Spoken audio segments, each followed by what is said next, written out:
Hi friends, welcome to cine family to Satyabhama serial hero Niranjan ఈ సీరియల్లో క్రిష్ క్యారెక్టర్లో నటించి మంచి సక్సెస్ను అందుకున్నారు. నిరంజన్ ప్రస్తుతం కన్నడలో నిన్న జ్యోతి ననకాతే అనే సీరియల్లో నటిస్తూ కన్నడ ప్రేక్షకులలో కూడా మంచి పేరును, గుర్తింపును, సక్సెస్ను అందుకుంటున్నారు. నిరంజన్ తన ప్రతి లేటెస్ట్ అప్డేట్స్ని ఎప్పటికప్పుడు తన అభిమానుల కోసం షేర్ చేస్తూ ఉంటారు. అయితే రీసెంట్గా నిరంజన్ తన కన్నడ నిన్న జ్యోతి ననకాతే సీరియల్ షూటింగ్ లొకేషన్ లేటెస్ట్ ఫొటోస్ను షేర్ చేశారు. ఆ ఫొటోస్లో నిరంజన్ షూటింగ్లో పాల్గొంటూ చాలా బిజీగా కనిపించారు.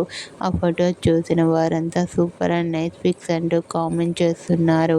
మీకు కూడా Niranjan Kannada serial shooting location latest photos మీకు నచ్చినట్లయితే మీ అభిప్రాయాన్ని మీ కామెంట్ రూపంలో తెలియజేస్తూ లైక్ చేయండి, షేర్ చేయండి. మరిన్ని ఇంట్రెస్టింగ్ అండ్ లేటెస్ట్ అప్డేట్స్ కోసం మా సినీ ఫ్యామిలీ 2 ఛానల్ని సబ్స్క్రైబ్ చేసుకోండి.